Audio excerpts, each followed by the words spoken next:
The two articles I had chosen to compare were Chapter 5, White Shame by Daniel Haggerty, and Chapter 6, Justice Work in the Ghetto Poor by Tommy Shelby. The White Shame article discusses the problem in which African Americans live through a time of struggle created by whites, involving slavery and racism. Today, since slavery no longer exists, and neither do the Jim Crow laws, they know what was done in the past to African Americans was humane. The article points out that whites today feel guilt referring to the act as the central focus of negative evaluations, but not shame, which refers to how others see us based on our poor actions and/or desires. Shame and guilt are two very different things. While shame is motivated by the fear of disapproval, guilt is motivated by the fear of punishment for breaking the rules. The article mentions it would only make sense for whites to feel both, not just guilt. However, one section of the article talks about liberal white guilt. This mentioned how guilt is brought upon an individual who has voluntarily violated the relevant norms. Now, today there are many whites who aren't racist and who are disgusted by the thought of slavery, so why would they feel guilt?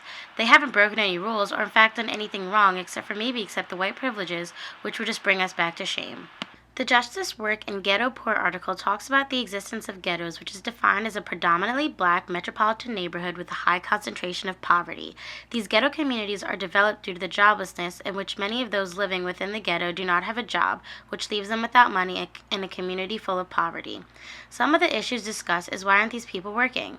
Should we really be upset at those willing to refuse to work and are satisfied with living off welfare checks, the taxpayers' money, the money earned from those who get up every morning and work for a living? Some of the reasons for those who are jobless are lack of motivation due to the fact that they will be working these demeaning jobs where they work hard and receive little pay. To them, that just isn't fair. As the article states on page 72, the ghetto poor regard the basic structure of the U.S. society as unjust, many sensing the deck is stacked against them. Although the article discusses both sides of whether it's fair that some work while others don't, still receiving money, the article says as citizens, we all reap the benefits of our ancestors and past workers here in the U.S., and we have no right to complain if one takes per capita share of these assets without agreeing to work.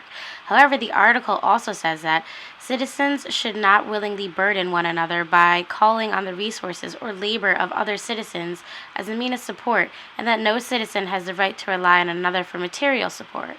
Now, in this article, they bring up the struggles of what blacks had to go through in the past with slavery and the Jim Crow laws. Throughout those years, no opportunities were ever given to African Americans. If anything, things were always being taken away or made harder on them. And today, no reparations for slavery or Jim Crow laws have been offered to the descendants of slaves or the fictions of segregation regime.